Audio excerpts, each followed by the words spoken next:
Hey now, welcome to Connecting the Dots with Asim and Rich. This is your host, Asim. This is your host, Rich. Yes, we're back. This is session number four, Asim, right? Yes, all right. We'll put them. Welcome back, Asim. Welcome back, Rich. I'm happy to be here in session number four, Asim. I'm What do we excited. have in store? Yeah. One thing that I gotta say, I think is we took a little bit too long between number 3 and 4. So I Yeah. think I missed the show. I know we had a lot of show off the record, but I think we gotta bring it online, and we gotta figure out how do we get to it. I think life gets busier and busier, but we gotta figure out, man. I know we have people waiting for us, and we have a lot of stuff to talk about today.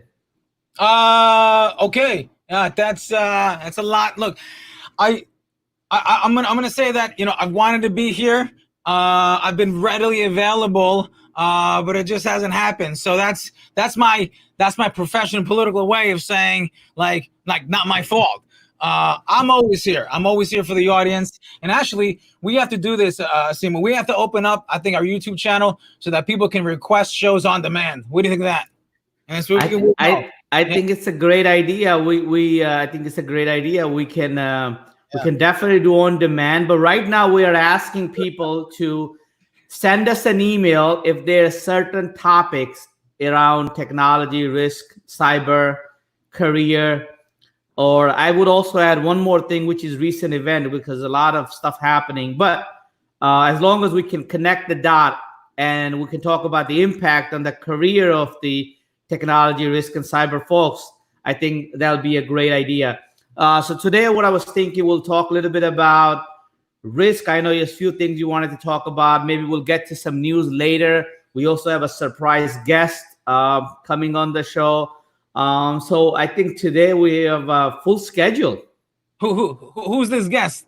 Surprise guest. So you're not gonna tell me yet? I can't tell you because it's a surprise. I'll let you know when he's here. Obviously, you get to meet him. Well, the audience will get to meet him, and we'll go from there. The joke's on you because I think the surprise guest is in the lobby. I think the surprise guest is already here. He can't hear us, but he's there. Just give me 5 minutes, and I will get you on. Is that okay? You said that he cannot hear us, but maybe Marcus can hear us. I think he can. Then can you? Yeah. Okay. Good. So he can hear us, but when we are not on the, I think he's in the lobby, so he can hear us. But people can't see him, or he can talk to everybody. So like I was saying, full schedule today. We're going to shift the schedule a little bit. That's what I love about our show. We're going to bring our surprise guest first, and then we'll talk about risk and some of the news that is happening in the area. So with that, I don't do a lot of introduction. I let the guest install, but this young individual is not from United States, so he'll tell us about where he's from. His background is as a consultant, software engineer, part of the startup, and I guess he'll share all of that with us. And then we wanted to ask him about, what makes him, pick this career, and then the challenges, and what is he doing now, right? So with that, let me bring on our guest. Here we go. Hello. Hi there. Hey, Marcus. How are you? Hi, Asim. Good to see you. Hi, Rich. Good. Same here. Pleasure. So this is Rich, Marcus Rich. Hey, yeah, good to meet you, man. Glad to hop on here on the show. Thank you. Look, it's Saturday here. It's Saturday, I think, about 2 p.m. on the East Coast. I think Asim was also on the East Coast. So I'm cock full of energy and ready to go. I'm gonna. It's gonna come all over you, Marcus. Unfortunately. Fair enough. So Marcus, please introduce yourself. Yes. Where are you from? What do you do? And then we'll just kick it off. Yeah. So hi, I'm Marcus. I live in Berlin, Germany, and I'm a software engineer. And I've been doing this for a couple of years now. I love programming and creating digital worlds. And I'm so happy to be in this industry. It's a lot of fun. Great. So disclaimer, this is being recorded. This is going on YouTube. I'm very afraid of GDPR. I think everybody is. So we're just letting you know, if you want us to delete, remove any of the content, please let us know. We don't get anything signed or those fancy forms. We just say it on the air and just get the acknowledgement. So Marcus, you're talking about software engineering. You love it, but before you got into the career, I saw you were part of an IBM, I guess, study program or some. Tell us about like what makes you think and how did you start? And we can just quickly go over that and then come to the current where you are now. Yeah. So in Germany, we have a very cool education program. I think it's like a kind of a dual degree. So while you're at university doing your bachelor's degree or your undergrad, at the same time you're already employed at a company, and so the theoretical and the practical parts like alternate. So you do 3 months of university and learn like all the theories and about business, or in my case also IT and business together. And then you work 3 months at the company, and also it's very nice because you get paid the entire time of your undergrad. So like you have a salary, you can live from it, and it's a really cool concept. And it's very nice to connect the theoretical parts with like direct internship experience. And this special program is like not IBM specific, but a couple of German companies offer this kind of program. But I did at IBM. So how long is this program? Is it a 4-year program, 1-year program? In Germany, undergrad are usually 3 years, so it's a program. Hey Marcus, 1 second. Hey Rich, I think we're having some technical difficulties. The video stream is getting a little, I guess, disturbed. I don't think so. There's wind outside. What about you, Rich? Do you have anything going on your side? I mean, I can hear you. It's a little bit. Marcus cut out. We lost. Okay, Marcus is back. So yes. Something happens. We have a thunderstorm here, so maybe it's that. So I guessed it, right? I looked outside and I said, "There's nothing happening here," but so there is a thunderstorm. So all right, so that's fine. Hopefully all is well. So yeah, continue, please. So is it a 1-year program, 4-year program? Yeah. So in Germany, usually undergrad is 3 years. So this program was a 3-year bachelor's degree. Very nice, very nice. And yeah, it alternates 3 months of university and then 3 months of internship at the company. Yep. Just a quick note. So obviously, Rich is the scientist here. He has a great academia background. He's finishing up his PhD. We don't have anything like this here. I know we have internship program in US, like a third year of college or 4-year. I know a lot of companies 6-year rotation, 3 years. I've seen that, but we don't have a full-fledged 3 years or more than a year or outside of internship. Rich, have you heard of anything in US? At the undergraduate level, we might have like work study abroad programs, but so I missed that, Marcus. Was this undergraduate level? Was it graduate level? Undergrad. Yeah, undergrad. Excellent, excellent. It's really cool. I think it's great. I mean, it doesn't work for all like fields. If you have a very theoretical kind of degree, it's a bit difficult. But for everything like programming, technology related, it's excellent because it's not just like theory, but like you also get to put it into practice and like link this very strongly to a real context. And it also kind of lowers the barrier of like, oh no, what is this big corporate world I'm going to get into? It takes the fear away because you're already part of it while you learn everything. And I think it's a very smooth start into the professional world. Nice. Yeah, I remember. And when we met in one of the graduate programs. I don't know if you want to mention, but we met in one of the graduate programs here. And so that was right after, or you had some experience, so that was a continuation for that. So after this undergrad degree, I like worked for 2 more years at IBM as a consultant, IT consultant, full time. And then I took a year off. Sabbatical, and that year I used to study do my master's degree at NYU. Excellent. Good. And that's where we met, right? EMOD, Executive Management of Technology. We went through all that transition, Poly, NYU, Poly to NYU. Exactly. Yeah, that's great. All right. So after that, let's continue. Let's jump over. So you were doing some mobile development. I want to really get to the CTO part and then the startup or what you're doing now. So you want to talk about what about the mobile development? When I think of mobile, I'm thinking you're building apps. Was that what you? Yeah, that's the case. So that's, I think, a very kind of fundamental moment in my career, I would say, because I went from this huge company, like 400,000 employees for IBM. I switched to to a gaming startup in Berlin. So for two reasons for that. So the one was I had to travel all the time when I worked at IBM. So like every week I flew to my workplace in a different city, then I flew back on Friday. And besides from this being completely crazy and kind of stupid to fly so much around all the time, I also just, I had my girlfriend at the time, now my wife, and I just wanted to spend time at home with the family. And so I decided to look for something in Berlin, something local. Of course, I could have stayed at IBM and in Berlin, but then the second reason kicks in for why I changed to this gaming startup, which is I think these huge corporations have a very big problem. Like this work culture is very focused on like numbers, quarterly results. It's like it's yeah, not about the people, it's about the numbers and Hey Marcus, hold on. I'm sorry. This is very interactive. Rich, I know what you're thinking. So we'll get to that. Some of your questions, because we have a lot of this discussion off the record. So so yeah, so continue. So mobile, you're talking about coming from a large company to a smaller firm. And let's continue, please. Yeah. So this is, I think, something very interesting. We can I would love to talk about more about this. So yes, then I switched to the startup, 10 people in the center of Berlin, and it's a completely different environment. So it's very creative, it's game. It's like only young people. I think we only had one person over the age of 30 or two maybe. And it's crazy, and I loved it so much. It was an incredibly awesome team, very tight. Of course, it was also about business, and we had to deliver results with the game. We needed to make money for the survival of the company, which was something we were thinking about every single day, which of course is a big corporation you don't even think about once when you're not in C-level, I guess.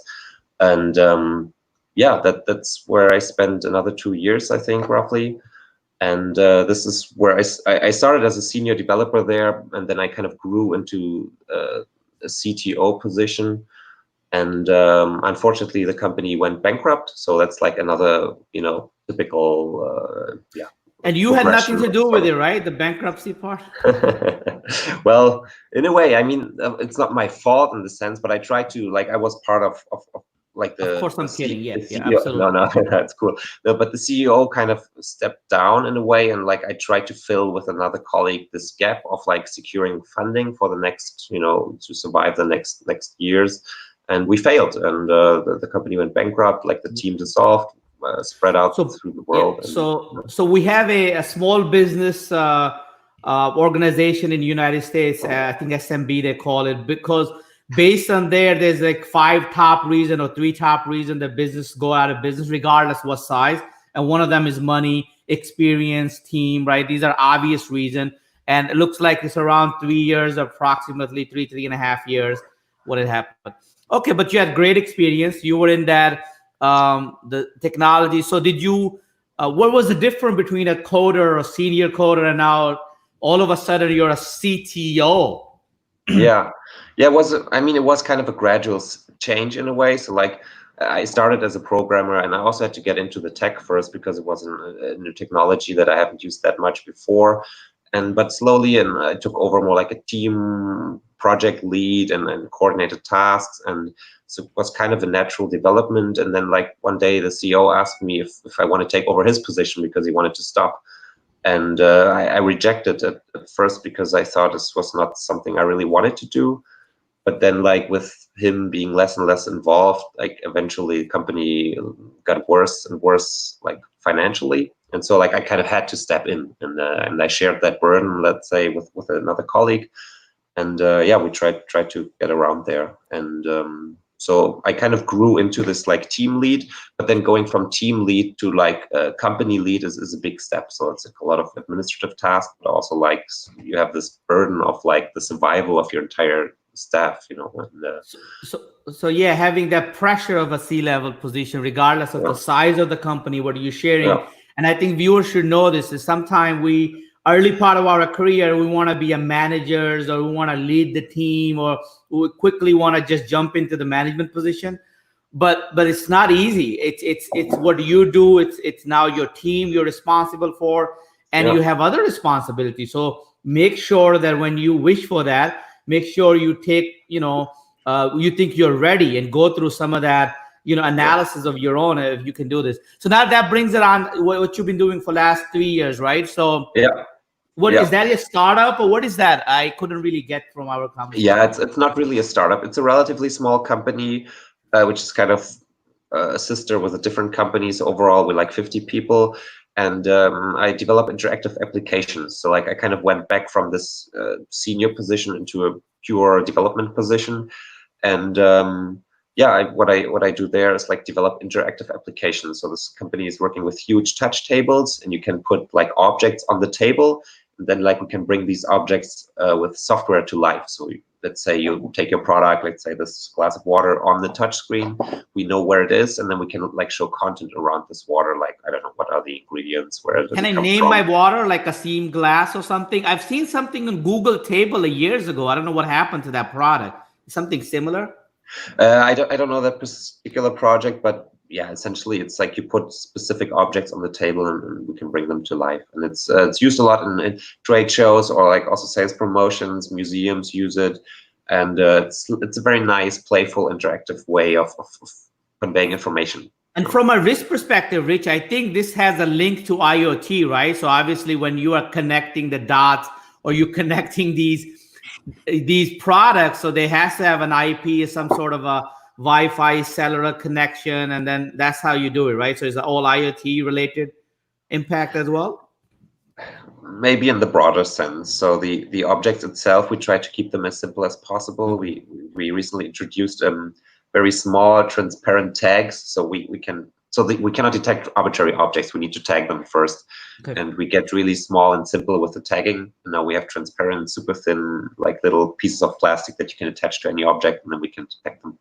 So they are not smart. Like we've had those before, like having their own chips inside the objects, but then you have to charge them and stuff that has benefits and also disadvantages.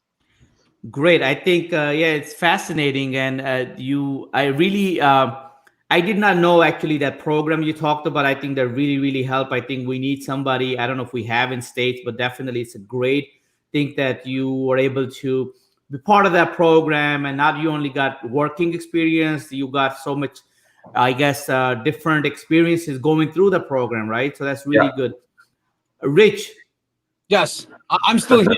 Yeah, I know you are. So I think we talked about. Let me ask you a question, Rich. So I guess Marcus talked about coming from a large company to a smaller firm. I think you have done that in your career. We don't have to discuss the companies, but you have done that. You have a similar experience. I have the opposite. I work for smaller firms in the beginning, but then I really will start working for medium size and the larger size. So I've never really went back to a smaller. So I know you relate to that. Any comments on that? What Marcus said? I have comments on everything Marcus said.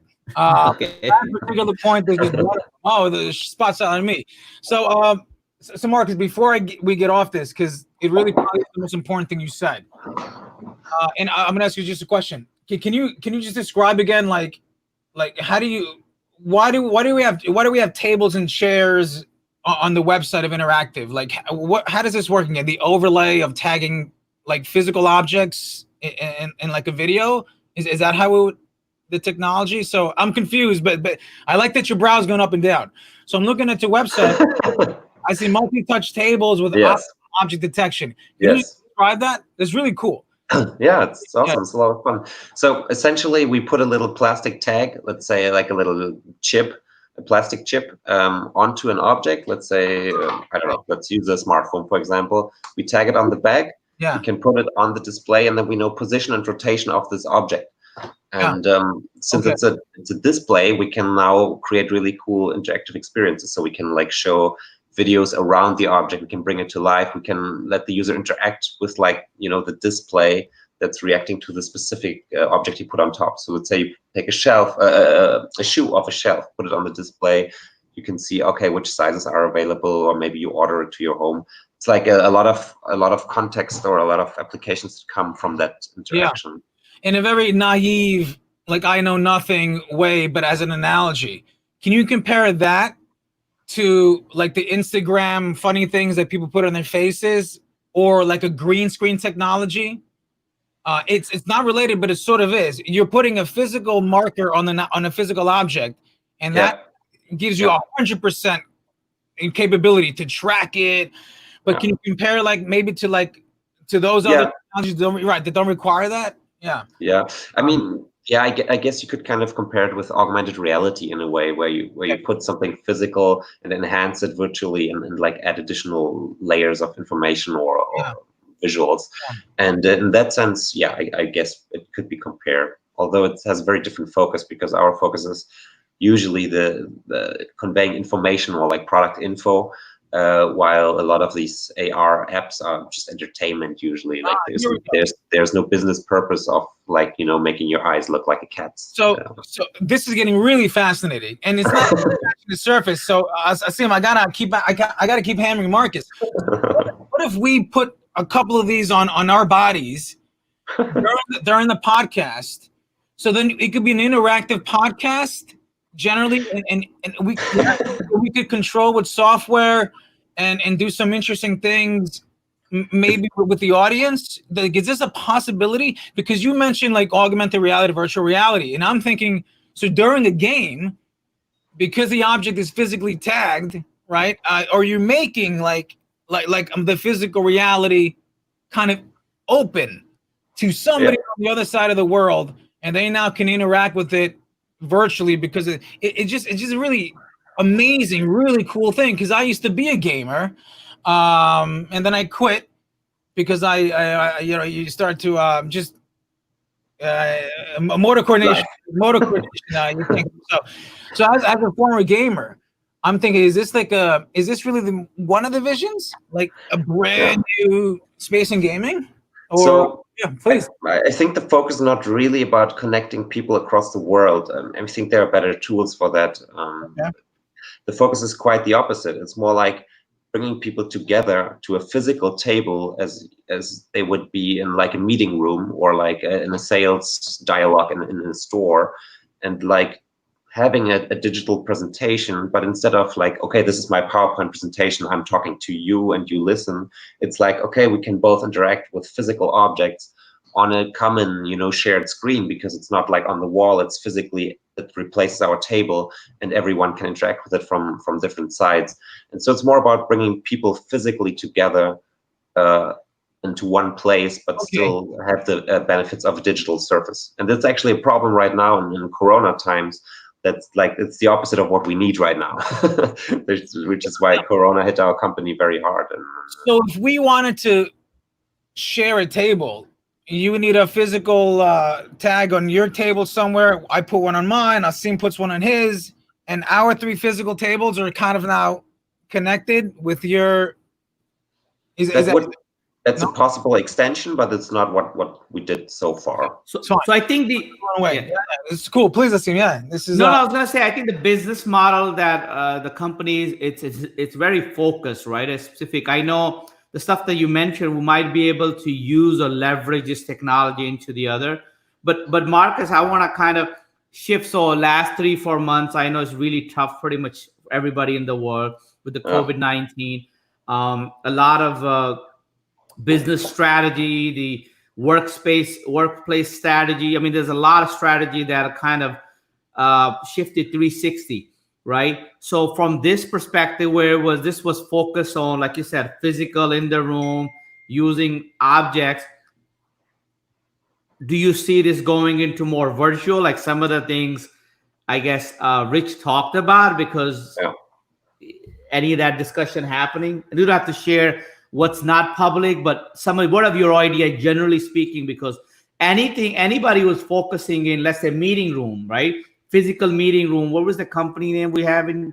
I'm forgetting the name. So there's a company that you can pay like $100 or per office for like an hour or two, right? You don't need to rent an office in US, right? So now nobody needs an office. There is no conference room. So what is their strategy? They bought all this building, they set it up so people can rent it for them. What are they gonna do? So I'm just, thinking out loud. In this case or any other case, what happened? And I guess this will lead into the COVID-19. I know Europe got pretty hit before US. I think this is coming there now. It's Asia, and then it's still happening.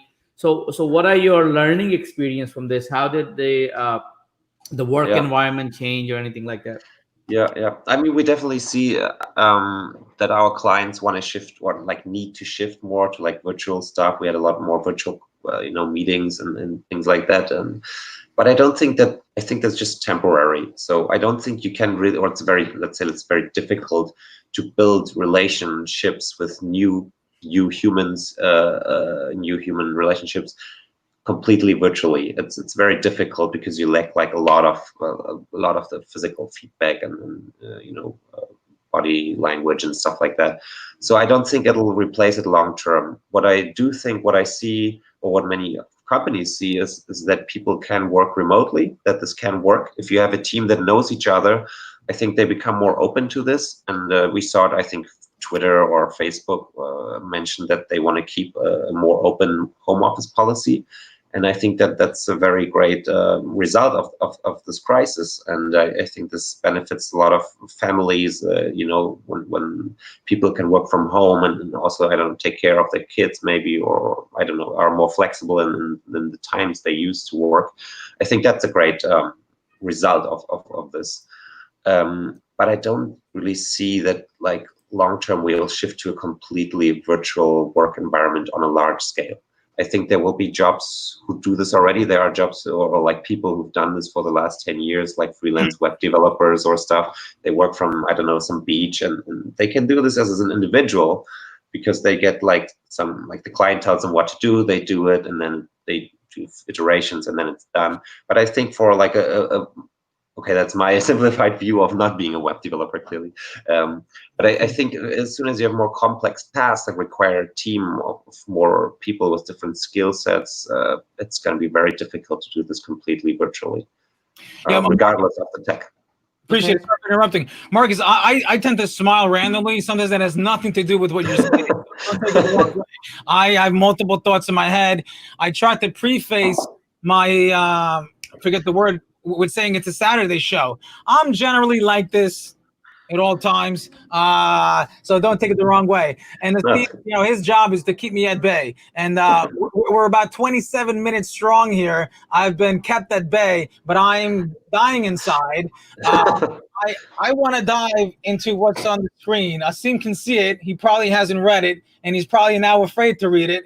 I would love to share it and go through a recap because what I wanted to do is give Marcus respect because I respect him a lot. He's an engineer, he's an NYU he's an NYU alumni.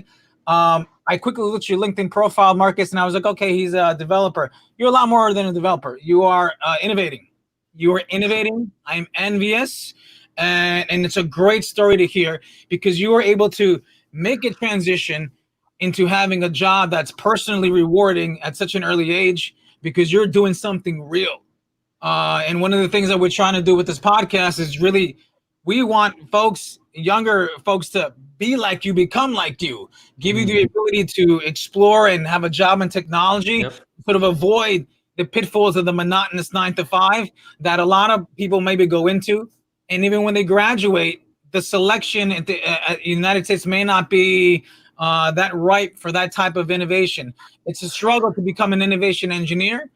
You've done it. So it's fantastic, man. So I applaud you, and you're a fantastic guest on the show. But I want to go for it, man. Dive in. Go ahead. You're gonna share my screen real quickly, and you gotta cut me off. I'll do that. Yep. I'll do that. And you gotta gauge Marcus's reaction. So this is my recap of what Marcus told us early on. Right, so he went to college. He didn't have time at college. There was an internship. He partied like all this time. He never used the word party. What did you put the party in? There was a bankruptcy. He was a huge failure early on. He felt really bad about it. It was a personal disaster for him. He became a CTO by attrition, which I assume was by attrition, because we talk a lot about cybersecurity careers. And Asim, I really tried to bring humor to the show, but this is we could find some research to support this, right? A lot of roles do come by attrition, right? But sort of not in your case, Marcus, but just sort of at your expense a little bit. You are in the game industry, so you didn't take your professional and technical career very seriously until you made the transition out to whatever the AR VR thing you're doing here with the fantastic. So spending the last 2 years in interactive applications. Now NYU. This is funny, and did you ever collaborate with who I'm calling the fish professor? What do you mean by fish professor? So not to libel or slander, he's really intelligent. He was a young guy. He had robotic fishes, and he designed on creating like robotic fishes. It's a real thing at NYU Polytechnic. But you were actually NYU, not a Polytechnic. There was a professor at NYU Polytechnic. I apologize. Yeah. You were actually yeah. But he made actually robotic fishes, and I thought you may have been. I saw them at one like showcase where the students like showed what they did, and I saw one of those robotic swimming thingies. Call it a fish, but fair enough. But I don't know the professor now. Not a problem. So. I thought it was I thought I think Emad was around one professor, the head of the department, right, and his deputy, right, Marcus. I think that was the I don't even remember the name. He's still around. I know the deputy left with doing something else, but yeah, I think Marcus, like you said, has a great inspiration for, and this is the goal, right? We want it to be a little bit different than the regular podcast where we seriously talk about a subject. We will do some training. We'll deep dive into some subjects in our coming shows, but the goal here is that when people wants to select a career or they're going through early stages, we have senior people, we have younger people, we have mid-career. The goal is to kind of share with them, a real story, not something what we think, not something that we read. So, and a lot of people are going through that now, right? A lot of people come into this IT just because they want to make more money, but this is not a 9-to-5 job, regardless if you're a software engineer or not. This is definitely more than that. So if you're not afraid of, and I'm talking to the people who's going to watch this later, that this is not if you want 9-to-5, IT is not for you. You can become very mediocre technologist in 9-to-5, and you would not go anywhere. You probably make less money in the long run if you're a CPA or anybody else, other careers, whatever. But if you're a go-getter and you like technology and you want to come in, there's a lot of and I know a lot of software engineers who became pen testers, who became cyber expert because they had a coding background, right? So that was an easy transition. And some of them become forensic expert. Some of them become now, what do they call? In the, SMEs that they go to different justice system when they have these forensic cases and stuff. They go in and there's a word for it, which I'm missing, but a witness. I'm trying to think. I don't know. Digital forensics investigations, threat hunters. Yeah. So this is a great career, and there's a lot of different avenues in the future. And even you go to management, like you were CTO, and then hopefully in the future you'll get the management position. I'm sure your goal is to become one or start your own company. But in that case, even when you're part of this technology startup, you have a technology background. You can't have some technologists come and tell you that this cannot be done or this take this long, etc. Because now your experience comes and help manage that overall business as well. So I think there's a lot of complementary careers come out of that. I don't have a coding background.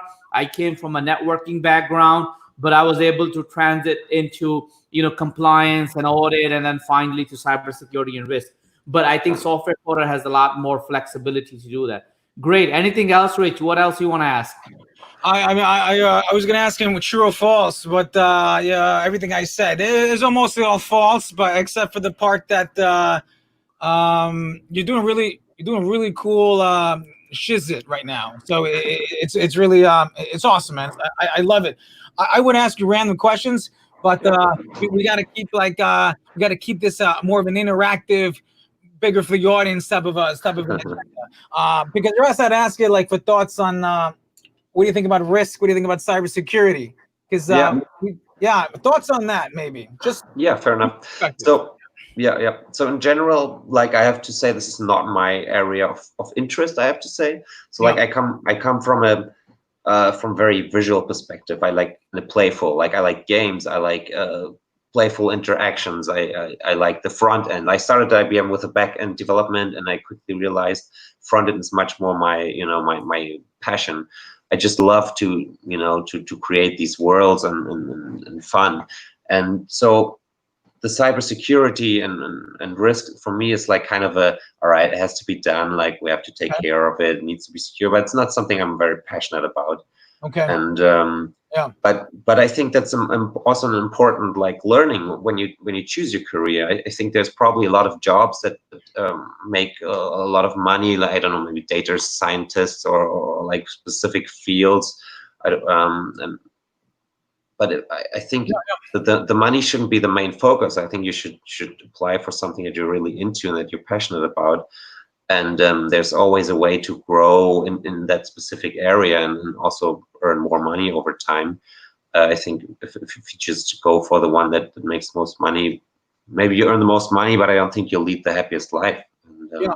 I think your disposition or your take on security is it's still prevalent, like because like really sharp guys like you only have so many mental cycles, and so you can only really focus on innovation and the product and making it working well.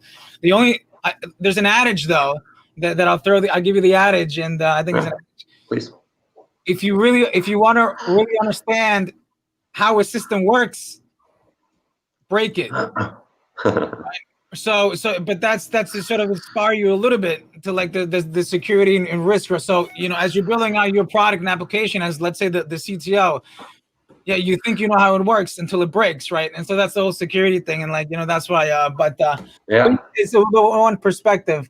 But I would agree that that's that's going to be. It's the reason probably Asim and I are going to be employed for a while. That there's just the level of interaction, the level of complexity. Complexity is what it comes down to. yeah. So because you're a coder, these are my two philosophical like theories, and you can just debate them. I can't say if it's true or not true, but I think the reason there's cybersecurity issues is because it's due to abstraction, and modularity. Now, if I just said that, would you be able to comment on it, or do you need me to like expand a little bit on that? I say abstraction and modularity are, but from a computer science perspective, is the problem, what leads to a lot of hacking and cybersecurity issues. Does that make sense? Just I have an idea, but please elaborate if you want to like go to a specific point. Abstraction meaning that a technology there's technology stacks, right? Yeah. And the abstraction requires that there really is trust domains. So once something gets abstracted away, you adopt it, you forget about it. It's like it's closed, and you have no further visibility into that domain of trust. It's built into software engineering. It's built into computer science classes that abstraction is a very good thing. And so I think that if you put on our computer science brains, you could challenge that a little bit. The way real engineering universities teach the concept of abstraction, because they never talk about the negative aspect. I think it's the potential, and it's becoming more of a problem today, because we basically use open source libraries, but at the hardware layer, it makes even more sense. But it's getting a little right. You take things for granted, right? In a way of abstraction, and modularity is similar. If you take the JavaScript, or Node.js, third-party open source libraries, the notion that you're just adopting using other people's code, and instead of having one big monolithic applications are bad. Apparently, we're taught this now, right? And it's better to chop it up into different modules. That the chopping up of the modularity could have this unintended consequence where there's maybe too much to control. Anyway, like I said, competing ideas, but I wanted to maybe just get your thoughts on it, because I can tell that you're going to be able to have an insight into this. Yeah, I would agree 100% with you. So like I'm probably one of the people who can support your claim the most, because I'm the one who like loves using ready-made plugins, because I come from the very end point, right? I just want like a nice application for the user in the end. Like I don't care about what's below it in a way. Yeah. And I'm a very generalist programmer. I'm not like a deep dive specialist. I don't want to like develop a algorithm to sort like a list. You know, I will look for something that's done. I will plug it in, and then I create something nice. And so I'm like the biggest benefiter of this whole abstraction. You know, like I can program assembler. I can like there's so many layers or like in networking. I have no clue how any of this works. I just like know how to use it from an endpoint perspective. And I agree very much with you. Like I don't know how this works in detail, and I could build in like a lot of security risk in whatever application I'm building because I just don't know it. Yeah. And yeah. Appreciate it. So make it a little bit more fun, Asim, and I'll bring you in. I would think like a company like Apple, whether you know it or not, they do end to end. They own the entire, it's proprietary. So whether they know what they're doing, they're avoiding a lot of this because they build almost, let's say, practically the operating system from the it's borrowed. It's a Linux flavor, but you got it right, Marcus. So whether they know it or not, that's an argument for proprietary systems. Yeah, but then I think we come back to your second argument, which is modules or like modularization. And I think this boils down to in the end, the human component. So like, this is not one person building like, you know, the entire Apple software stack. It's like, I don't know, 100,000 or how many developers they have, I don't know. But like, then it comes down to like, okay, one person is responsible for whatever, networking, one person is responsible for UI, one person is responsible for, I don't know, app deployment, whatever. And then the problem is you get like, no person feels responsible for like the whole, you know, system together. And this is where then then you have these kind of cross layers like security. Then you say, okay, my responsibility is security, but I don't care about UI, you know, like it's this separation of work adds the complexity to the teamwork essentially. And I think that's a problem that can't really be solved with tech. It has to be solved on an organizational level, on like a communication level. And thank you. Bringing the organization. The one point, and Asim, I'll bring it back to you. You mentioned, you know, quickly doing the experience in corporate, and you said that's not for me, whatever the culture, and you did startup. So, and Asim smiling again because Asim and I had like I had a one-ended 45-minute tirade over the Asim on the phone, and I said to him, and he laughed at me. But I think I might have found a supporter. So here's what I told him. I said, take any company right now, almost any company, except startup, Russell 3000, S&P for. Look at the organizational structure. You have managing directors, CEO, COOs. I said, if you want to fix organizational culture, just completely 180, twist the organizational structure. And the managing directors and CEOs would be at the bottom. And not only would they be paid less, the least, because managing directors and CEOs are extensions and representatives of the innovation engineers like you, Marcus. Okay, at least, you know, at heart. You know why I was against it. And now I'm serious, right? Because but God, please talk about that, Asim. And I love Marcus's input on that. And I think you quickly solve a lot of issues because engineers should be driving the decisions and being paid. If an engineer had the time to be a marketer, he would do it. But so I'm not convinced by the argument that it's a specialized skill set. Nonsense. No, I think C-level stuff can be learned much. Well, I don't know if it can be learned more easily, but I think it's more universal, like a skill set. You know, that people from very different backgrounds can become CEOs. They can be technical person, they can be marketing person, sales.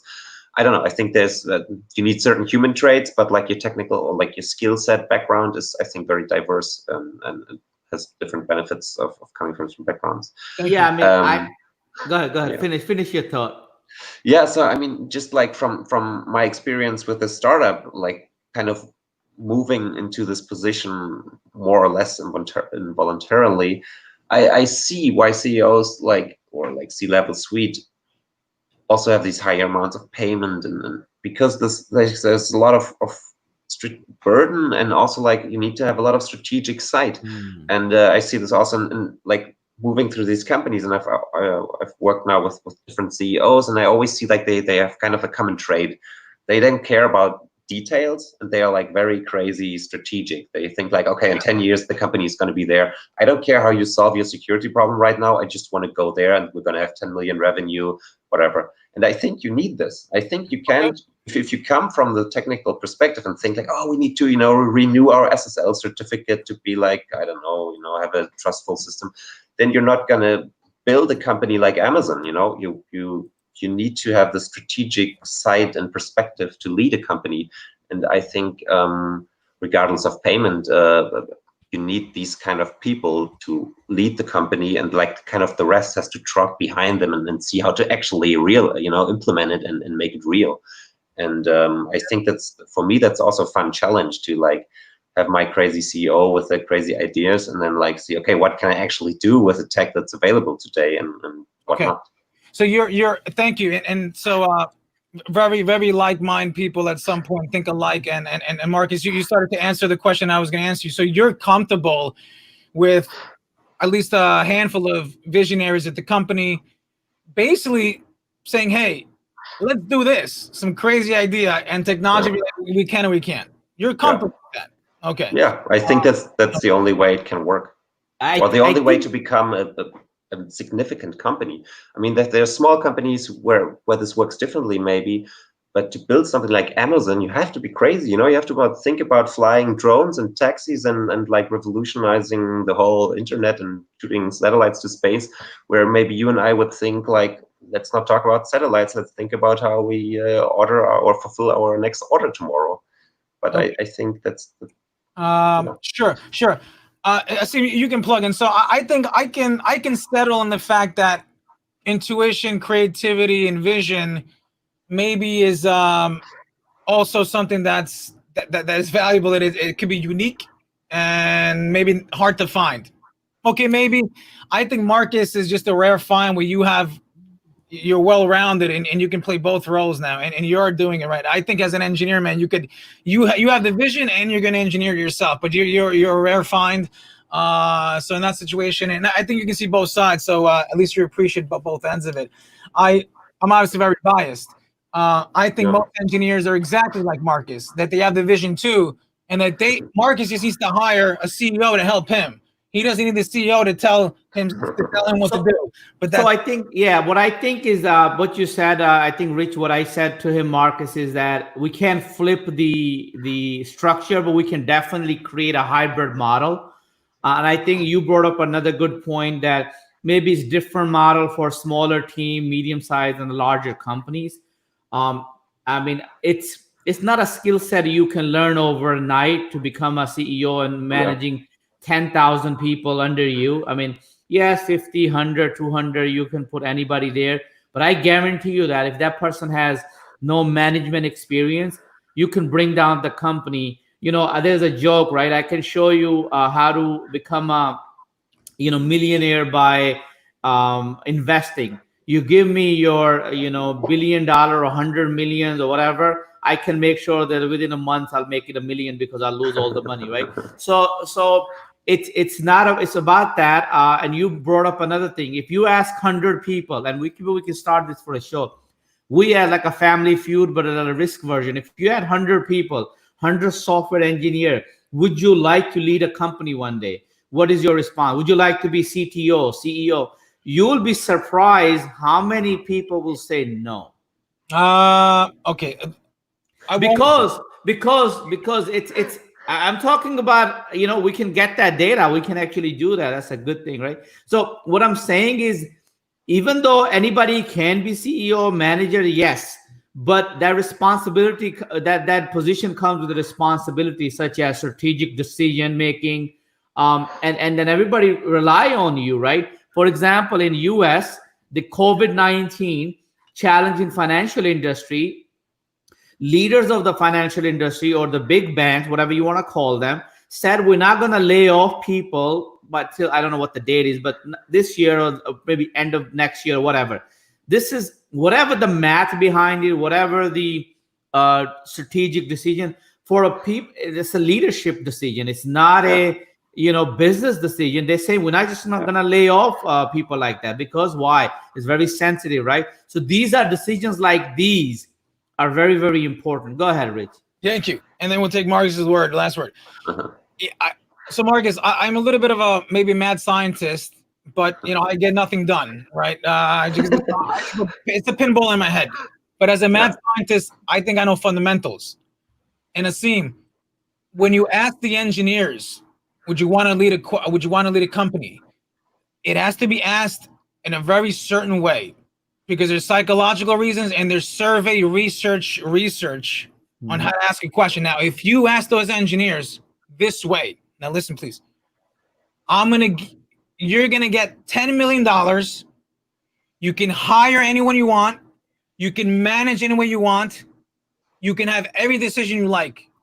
Would you want to lead a company? That's how you ask that question. Because if you ask the question, would you want to leave the company? The engineer will be like, no way, it's so gross, because he's getting his mind polluted with his ideas and realities of how it is to manage a company. And managing companies is not very pleasant. And so, but at least that's my point, that you have to ask it a certain way. Because if you ask it that way, I think engineers will think, of course I would want to lead. No problem. My company, I can do whatever I want. I can hire whoever I want. Because if you ask me, would I want to lead a company? No. Way too many personalities to deal with that I can't control those people, right? And so that's why I would shy away. So that proves it, Rich, with your background, with intellect, the science, and the whole, academic experience. You don't want to lead a company. That proves it. That's it for me, man. You don't need to have any survey. But my point is you're right. You have to manage people, and humans are different, right? And that is the biggest challenge. It's about everything else you guys talk about. I'm not saying it's not part of that. Innovation, soft skills, experience, background, technical background, all of that is important. That's why we have only few people on the top. I think the question is, do we have enough mentorship program? Do we have any opportunity for people to kind of get that experience and move on? But I think that's probably show for another day. I know we're already 51 minutes into it, Marcus. I said 15, 20 minutes, but we just love chatting. And I gotta assure you, I think we really, really had a good time. I want to make sure that in future shows, we're going to obviously refine this and maybe have an in-depth discussion on a lot of different technology, VRs or whatever. So we'll be in touch. We'll do that. But at the last, I want to give you maybe, I don't know, 30 seconds, 60 seconds, anything you want to share from what you're doing currently, what happened in Europe recently, going back to work, whatever that you want to talk about. And then we can end it with that. Yeah, sure. So yeah, maybe as kind of a summary of where I see my career going from what we talked about. Like right now, I'm kind of combining everything I learned in these different companies into a new venture, and like we're trying to actually build scavenger hunts in Berlin. So it's like kind of an outdoor escape game, and I really want to use the technology to create a fun adventure for people without actually using technology. So, or like not putting it into the focus at least. And so I think that's something where technology becomes really magical when you use it to create like special effects or an experience, a game, and it's fun. And people don't even realize it's technology. Things like augmented reality, for example, in our scavenger hunt, we use a tablet and you hold it onto a regular wall or like of a building with a special mural.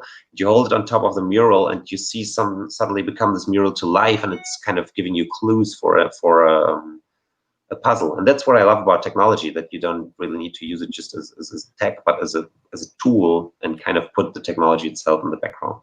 But Marcus, sorry, but Pokemon Go, right? That's the same game? No? Yeah. Not quite. It's we call it the Maranya Adventure Club. And it's So before Pokemon, we had a geocaching game. I actually played with my daughter. So what people did, I don't know if you remember, just to quickly. So there was I think it's a geocaching. There was a game called, there was a little clue. So I went to local stores, parks, underneath the benches. Mm-hmm. So they gave you an area, like maybe a few yards, 4 or 5 yards within. Then you have to kind of figure out where they can hide the piece of paper, actual physical paper with a pencil rolled up. So I did with my daughters when they were younger, a few years ago. And then we went in, we wrote that name, and roll it back and put it in, and we said we found it. So I think it's great. I don't know which stage you're in, but when you have a product, when you have further down in this progress, maybe we want to bring you back in a few months or whenever you're ready. Share that with us, how that's going, how's the experience. I think that'll be a good thing. Last word from you, Rich. Oh, for me, no, to go back to. So, Marcus, thanks for coming on the show. Here's what I can give you. If you enjoyed your time, and you think that in a month's time or 2 months' time, if you come back on, I can maybe do. I'll spend some time and maybe give you like a top 10 list of potential cybersecurity threats or risks to the type of product or service. No, in a serious way, at a high level that you might have to worry about. Probably IoT related, things like that. Because I want to give back. Anytime Asim brings a guest, I want to make sure not just that he's come to had a good time, but we want him coming back for more because we want to create, hopefully, as we progress, like a forum and basically expand this and have multiple people, like the 5-10 people in the call. We're thinking about doing even collective authorship at some point. Trying to just because we think that that could be the future of just knowledge itself. Knowledge has been like isolated to 1, 3, 5 people. We're going to try and make 15, 20 community type of authorship. So things like that. And you're a fantastic dude. I'm really happy that I met you. Asim, you keep finding people. I don't know where you mind. Really, really, really great folks, man. But I enjoyed my time. Marcus, you're a great sport for putting up with me. Okay. Thank you very much. I also enjoyed being on the show. It was a lot of fun. Where does that lead us, Asim? Where are we going? We're going to. All right. Thank you, Marcus. I'll talk to you soon. Cool. Thank you. Bye.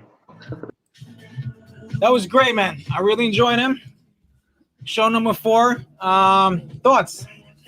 I think we talked about a lot of things. Obviously, fascinating career. I think a lot of people wish that they will go through some of this stuff where the help you're getting from a work study program, then getting into working in the area of gaming where you like to, and then getting into the management position and now doing more front end work and interactive.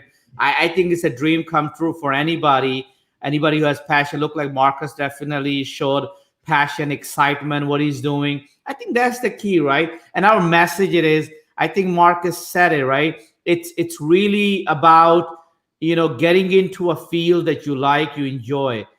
Don't focus on the money. Money is a side product. You will make money for sure. That's guaranteed by life, guaranteed by a process, but you have to go through the process. Try to select what you enjoy doing, what do you like doing, and then stick to the field. And you'll find people, you'll find mentors, you'll find programs, life would happen, and then you will grow and I think enjoy. With that, I think we have 57 minutes. Do you want to continue, talk about other stuff? I'm just saying this now. I know we have a lot of things to do, or you want to save it for another day and call it a day. And I think there's a much better podcast just having Marcus on 50 minutes, man. I really, really, really enjoy talking to engineers, man. Anybody who thinks like I like computer science guys a lot. So I thought he was gonna. I didn't look at the profile. I thought he was gonna be people that know nothing. People that don't have a security and a risk background to me are a lot better because we get just the one question I asked him was really valuable. Because he goes, look, I still have this attitude that I focus on innovation and security. And he's basically saying I rely on guys like you. I like that conversation better. I think that's still more insightful, more powerful. I didn't talk at that point, but in my mind, it makes it it's affirmed in my mind that how important is that we risk and security folks ensure what we do, make sure we learn these new technologies, make sure we learn these processes right. For example, these open source code, it's our responsibility, with companies that are large company we work for, there's a whitelist, blacklist software where we make sure we, test it, code reviews, static or dynamic, etc., find vulnerabilities, make sure they are, addressed and how they do end-to-end processes, make sure the controls in place. And that makes our job really, really important.